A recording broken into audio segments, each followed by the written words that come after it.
بسم اللہ الرحمن الرحیم۔ ناظرین، یہ سن 6 نبوی کا واقعہ ہے۔ قریش کی مخالفت حد سے گزری تو ان بدبختوں نے نبی اکرم صلی اللہ علیہ وآلہ وسلم کو شہید کرنے کے منصوبے بنائے۔ دارالندوہ میں مشورہ ہوا کہ کوئی شیر دل نوجوان جائے اور جا کر رسول اللہ صلی اللہ علیہ وآلہ وسلم کا کام تمام کر دے۔ کون یہ کام کر سکتا ہے؟ یہ سوال بہت اہم تھا۔ کئی نوجوانوں نے خود کو اس کام کے لیے پیش کیا، مگر سرداران قریش نے ہر ایک سے کہا کہ یہ کام اس کے بس میں نہیں۔ آخر بنو عتی کا شجیلا جوان عمر بن خطاب کھڑا ہو گیا۔ اس نے کہا، سرداران قریش، میں ابھی یہ کام کر کے تم لوگوں کو خوشخبری سناتا ہوں۔ ابو جہل نے کہا، ہاں، یہ نوجوان یقیناً اس کام کے قابل ہے کہ یہ اس کٹھن کام کو سر انجام دے سکے۔ فیصلہ ہو جانے کے بعد عمر بن خطاب دارالندوہ سے نکلے۔ ان کے ہاتھ میں ننگی تلوار تھی۔ چہرے پر عجیب غصے کی کیفیت کے ساتھ خود کلامی کے انداز میں کچھ کہتے ہوئے وہ چلے جا رہے تھے۔ اچانک راستے میں نعیم بن عبداللہ رضی اللہ تعالیٰ عنہ سے آمنا سامنا ہو گیا۔ نعیم کا تعلق بھی بنو عتی سے تھا۔ وہ اسلام لا چکے تھے لیکن ابھی تک اپنے اسلام کا اظہار نہیں کیا تھا۔ ناظرین، علامہ ابن حجر عسقلانی کے مطابق قبول اسلام میں ان کا 10واں نمبر ہے۔ نعیم رضی اللہ تعالیٰ عنہ نے پوچھا، عمر، کیا بات ہے؟ بڑے غصے میں نظر آ رہے ہو۔ عمر نے کہا، ہاں، میں آج اس شخص کو قتل کرنے جا رہا ہوں جس نے ہمارے باپ دادا کا دین بگاڑ کر رکھ دیا ہے۔ نعیم بن عبداللہ رضی اللہ تعالیٰ عنہ نے بڑی حکمت کے ساتھ کہا، اچھا، اگر یہ بات ہے تو پہلے اپنے گھر کی خبر لو۔ تمہاری بہن فاطمہ بنت خطاب اور تمہارا بہنوئی سعید بن زید بھی آبائی دین چھوڑ کر مسلمان ہو چکے ہیں۔ اس خبر نے حضرت عمر کے غصے میں اضافہ کر دیا۔ اب دار ارقم جانے کی بجائے بہن کے گھر کی راہ لے لی۔ وہاں پہنچ کر دیکھا کہ گھر کا دروازہ بند ہے اور اندر سے کسی چیز کے پڑنے کی آواز آ رہی ہے۔ دروازہ کھٹکھٹایا تو بہن نے دروازہ کھولا۔ نبی کریم صلی اللہ علیہ وآلہ وسلم پر انہی دنوں سورہ طٰہٰ نازل ہوئی تھی۔ اس کی تلاوت اور حفظ کی مشق کی جا رہی تھی۔ حضرت حباب رضی اللہ تعالیٰ عنہ جو نبی اکرم صلی اللہ علیہ وآلہ وسلم سے قرآن مجید سن کر یاد کر لیا کرتے تھے، وہ بھی گھر میں موجود تھے۔ حضرت عمر کی آہٹ اور آواز سنتے ہی انہیں گھر میں چھپا دیا گیا تھا۔ عمر نے بہن اور بہنوئی سے پوچھا، تم کیا پڑھ رہے ہو؟ انہوں نے کہا، کچھ بھی نہیں۔ اس پر ان کا غصہ بھڑک اٹھا۔ بہنوئی کو زد و کوب کرنا شروع کیا۔ بہن بچانے کے لیے آئیں تو انہیں بھی خوب مارا پیٹا، یہاں تک کہ وہ لہو لہان ہو گئی۔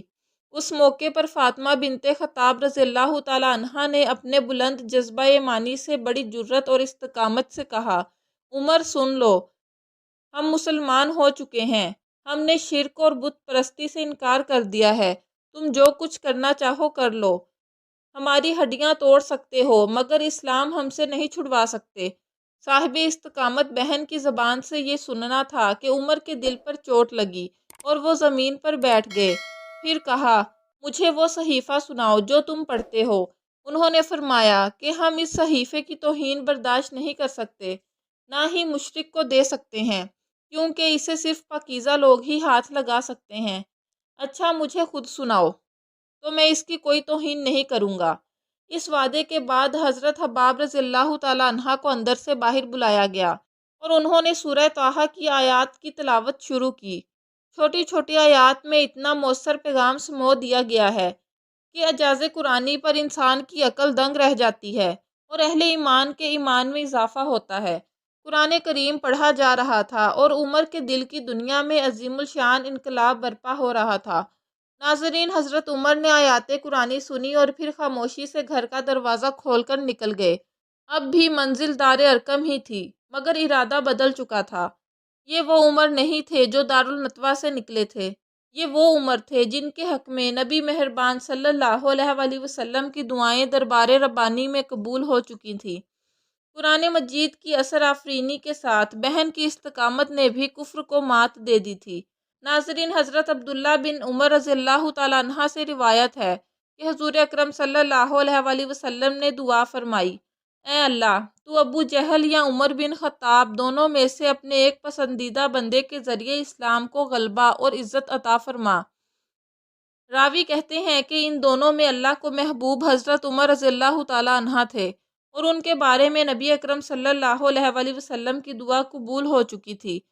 جب عمر بن خطاب دار ارقم پہنچے اور دروازے پر دستک دی تو ایک صحابی نے دروازے کے سوراخ میں سے ان کے ہاتھ میں ننگی تلوار دیکھ کر دروازہ کھولنے کی بجائے دوبارہ نبی اکرم صلی اللہ علیہ وآلہ وسلم کے پاس آ کر سرگوشی کے انداز میں کہا، یا رسول اللہ صلی اللہ علیہ وآلہ وسلم، عمر بن خطاب دروازے پر کھڑا ہے اور اس کے ہاتھ میں تلوار ہے۔ حضرت حمزہ رضی اللہ تعالیٰ عنہ جو صرف 3 دن پہلے ہی مسلمان ہوئے تھے، انہوں نے بھی یہ بات سن لی اور فرمایا، اللہ کے بندے دروازہ کھول دو، اگر وہ نیک ارادے سے آیا ہے تو سر آنکھوں پر، اور اگر اس کا کوئی اور ارادہ ہے تو ڈرنے کی کوئی ضرورت نہیں، میں اس کا سر اسی کی تلوار سے قلم کر دوں گا۔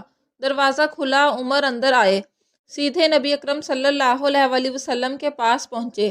آپ صلی اللہ علیہ وآلہ وسلم نے ان کی چادر پکڑ کر کھینچا اور کہا، عمر کیسے آئے ہو؟ عرض کیا، اسلام قبول کرنے کے لیے حاضر ہوا ہوں۔ پھر کلمہ شہادت پڑھا اور اسلام میں داخل ہو گئے۔ نبی اکرم صلی اللہ علیہ وآلہ وسلم کی زبان مبارک سے تکبیر کا نعرہ بلند ہوا۔ پھر سبھی صحابہ کرام نے بھی آپ صلی اللہ علیہ وآلہ وسلم کی تقلید میں اللہ کی بڑائی کا اعلان کیا اور دار ارقم تکبیر کے نعروں سے گونج اٹھا۔ ناظرین، قبول اسلام کے بعد حضرت عمر رضی اللہ تعالیٰ عنہ نے نبی اکرم صلی اللہ علیہ وآلہ وسلم سے عرض کیا، یا رسول اللہ صلی اللہ علیہ وآلہ وسلم، کیا ہم حق پر نہیں ہیں؟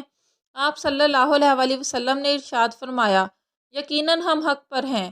اس پر عرض کیا، پھر ہمیں دار ارقم کی بجائے بیت اللہ شریف میں جا کر نماز پڑھنی چاہیے۔ چنانچہ اس روز مسلمان دار ارقم سے 2 صفیں بنا کر نکلے۔ ایک صف کے آگے حمزہ بن عبد المطلب رضی اللہ تعالیٰ عنہ تھے اور دوسری صف کے آگے عمر بن خطاب رضی اللہ تعالیٰ عنہ تھے۔